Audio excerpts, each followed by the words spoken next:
अस्सलाम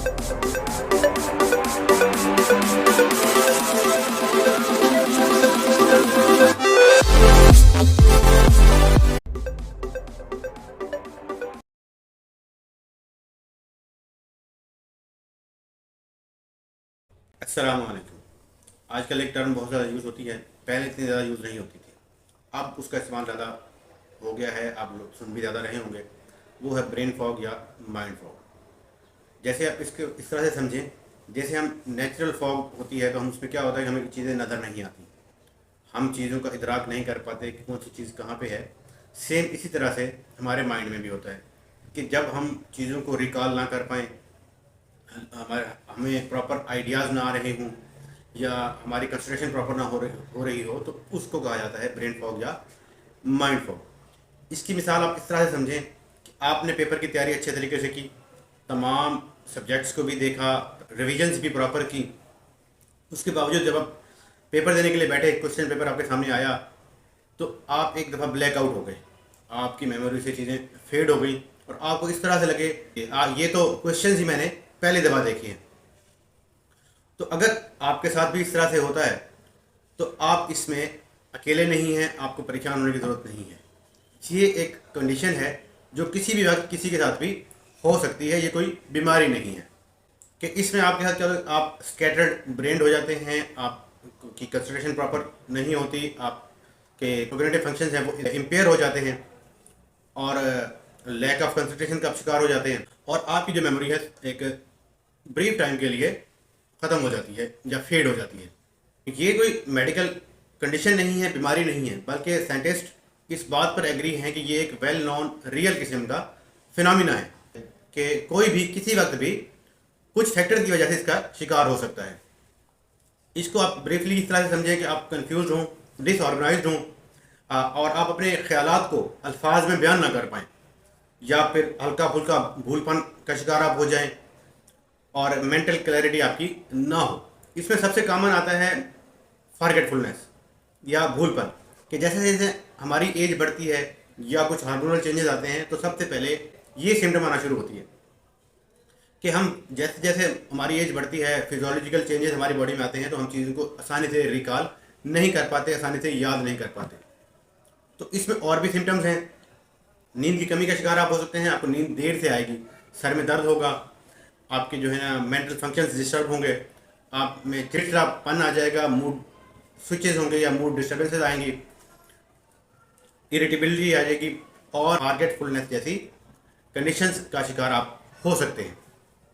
इसमें आपको लैक ऑफ आइडियाज़ भी हो सकता है, लैक ऑफ कंसंट्रेशन भी हो सकता है और lack of recall of memory के आप मेमोरी को रिकॉल नहीं कर पाएंगे और आपके मोटिवेशन के लेवल्स भी कम हो सकते हैं। ये तो है कुछ सिम्टम्स जिससे आपको अंदाज़ा हो सकता है कि आप ब्रेन फॉग का या माइंड फॉग का शिकार हैं। अब बात करते हैं कुछ फैक्टर्स की जिसकी वजह से आप इन चीज़ों का शिकार हो सकते हैं। ब्रेन फॉग जो है वो आपके ब्रेन सेल्स की या न्यूरॉन्स की इन्फ्लेमेशन की वजह से होता है। वो तमाम फैक्टर्स जो ब्रेन सेल्स की या न्यूरॉन की इन्फ्लेमेशन का बायस बनते हैं वो आपके ब्रेन फॉग का भी बायस बनेंगे। इन तमाम फैक्टर्स पर मैं एक वीडियो बना चुका हूँ कि जो आदात या जो फैक्टर्स आपके ब्रेन सेल्स के लिए नुकसानदेह हैं, उस वीडियो को भी आप लाजमी देखिए। उसमें आपको बहुत सारी चीज़ें समझ आएंगी कि किन किन फैक्टर्स की वजह से हमारा ब्रेन सेल्स डेड होते हैं या हमारे ब्रेन सेल्स की इन्फ्लेमेशन और एट्रोफीज होती है। मज़ीद इसमें बात करें तो इसमें हार्मोनल फैक्टर्स हैं, आपकी मेडिसिन के फैक्टर्स हैं या फिर क्योंकि हार्मोन्स और न्यूरॉन्स मिलकर ओवरऑल आपकी बॉडी के नर्वस सिस्टम को कंट्रोल करते हैं, आपके मूड को कंट्रोल करते हैं और आपकी एनर्जी को और फोकस को कंट्रोल करते हैं। इसके अलावा कुछ ड्रग्स हैं, जैसे मिसाल आप लें कीमोथेरेपी से। कीमोथेरेपी भी आपकी बॉडी में कैंसर को तो ट्रीट करती है लेकिन आपके ब्रेन सेल्स की इन्फ्लेमेशन का भी बायस बनती है। सिंपली इसको एक और टर्म इसके लिए यूज़ होती है जिसके उन ड्रग्स का जो दिमाग पे असर हो रहा होता है उसको हम कीमोब्रेन कहते हैं। इसके अलावा कुछ हार्मोनल चेंजेस बॉडी में आते हैं, मिसाल के तौर पे मेनोपॉज के बाद या प्रेगनेंसी में, उस वजह से भी कुछ लोग ब्रेन फॉग का शिकार होते हैं। इलेक्ट्रोमैग्नेटिक रेडिएशंस एक बहुत बड़ा सोर्स है ब्रेन सेल्स की इन्फ्लेमेशन का। तो जैसे हम मोबाइल यूज़ करते हैं, लैपटॉप यूज़ करते हैं, या हमारा स्क्रीन टाइम बहुत ज़्यादा होता है, तो भी वो हमारे ब्रेन पर असरअंदाज होता है।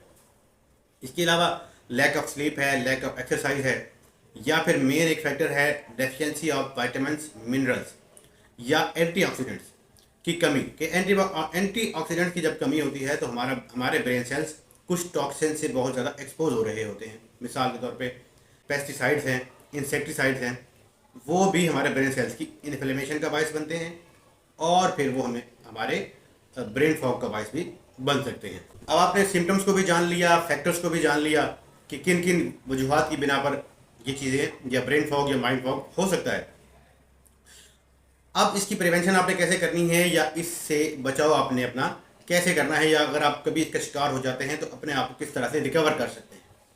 फर्स्ट ऑफ ऑल जो बेहतरीन प्रिवेंशन है वो तो ये है कि अगर आपको बेसिक काज का पता है जिसकी वजह से आप ब्रेन फॉग का शिकार हो रहे हैं, चाहे वो स्ट्रेस है, चाहे वो कोई ड्रग एडिक्शन है, कोई मेडिसिन है, या एक्सरसाइज या स्लीप आपकी पूरी नहीं है, तो जो भी आपकी काज बेसिक काज है उसको ट्रीट करने की कोशिश करें, उसको दूर करने की कोशिश करेंगे तो वो आप इससे छुटकारा पा सकते हैं। इसके अलावा अपना स्क्रीन टाइम कम करें, इलेक्ट्रोमैग्नेटिक रेडिएशन से अपना कांटेक्ट कम करें, स्ट्रेस को मैनेज करें, स्ट्रेस लेवल आपके कम रहें। रेगुलर एक्सरसाइज जो है वो एक बहुत बड़ा मूड बूस्टर है, आपको पूरे दिन के लिए एनर्जी फराहम करता है, आपके मूड को स्टेबलाइज करता है, आपके स्ट्रेस को कम करता है। उसको अपनी लाइफ का हिस्सा बनाएं। अगर आप नींद की कमी का शिकार हैं तो अपनी स्लीप प्रॉपर लें। स्लीप प्रॉपर लेने से मतलब आपकी क्वांटिटी ऑफ स्लीप नहीं है कि आप 6-7 घंटों के बजाय 8 से 10 घंटे या 12 घंटे सोना शुरू कर दें। यहाँ पे ब्रेन फॉग के लिए क्वालिटी ऑफ स्लीप मैटर करती है कि आप जितनी भी स्लीप लें वो क्वालिटी स्लीप होनी चाहिए, आप उसमें आपको कोई डिस्टर्बेंस ना हो और प्रॉपर आपकी स्लीप की क्वालिटी बेहतर होनी चाहिए। अगर आप पुअर न्यूट्रिशन का शिकार हैं, आपको कोई स्पेसिफिक विटामिन्स की, मिनरल्स की या और इस तरह के केमिकल्स की कमी है तो उसको भी ट्रीट करने की कोशिश करें। उसमें अपनी खुराक में उन चीज़ों को ऐड करें, या फिर कुछ सप्लीमेंट वगैरह अगर ले सकते हैं, जैसे विटामिन डी है, B1 है और विटामिन ई है। इस पर भी मैं एक वीडियो बना चुका हूँ कि आप किस तरह से अपने ब्रेन सेल्स की कैपेसिटी को बढ़ा सकते हैं, ब्रेन सेल्स को रीजनरेट कर सकते हैं और अपने न्यूरोजेनेसिस के प्रोसेस को बढ़ा सकते हैं। उस वीडियो को भी लाजमी देखिए, उसमें भी आपको बहुत सारी चीज़ें अच्छे तरीके से समझ में आएंगी और उन फैक्टर्स को भी आप जहन में रखकर उन फैक्टर्स पर भी आप अमल करके अपने ब्रेन को ब्रेन फॉग या माइंड फॉग से बचा सकते हैं। और आखिर में आप जो भी काम करें कोशिश करें कि वो काम करें जो आपके लिए इंजॉयबल, जिसको आप इंजॉय करें। इससे आपको फटीग नहीं होगी, आपका माइंड थकेगा नहीं और आपको वो काम करने में मज़ा आएगा, आपको स्ट्रेस भी नहीं होगा। तो ये तमाम फैक्टर्स आप अगर इनको एड्रेस करेंगे तो आप काफ़ी हद तक ब्रेन फॉग से या माइंड फॉग से निजात हासिल कर सकते हैं। ये तो था हमारा आज का टॉपिक कि जिसमें हमने ब्रेन फॉग को डिस्कस किया, ब्रेन फॉग के तमाम फैक्टर्स को, सिम्टम्स को और उसके प्रिवेंशन को भी हमने एड्रेस करने की कोशिश की है। मज़ीद तफसील के लिए मैं आपको फिर वही कहूँगा कि जिन 2 वीडियोज़ का मैंने हवाला दिया है उनको भी लाजमी देखिए, जिससे आपको बहुत सारे फैक्टर्स वो भी समझ में आएंगे जो हमारे ब्रेन के लिए नुकसानदेह हैं, और दूसरी वीडियो में आपको वो फैक्टर्स समझ में आएंगे जो हमारे ब्रेन के लिए फ़ायदेमंद है, हमारे ब्रेन हेल्थ के लिए ज़्यादा मौसर है। उम्मीद है आज की वीडियो भी आपको पसंद आई होगी। हमारे चैनल को लाइक, सब्सक्राइब और शेयर ज़रूर कीजिए। मिलते हैं अगली वीडियो में। अल्लाह हाफ़िज़।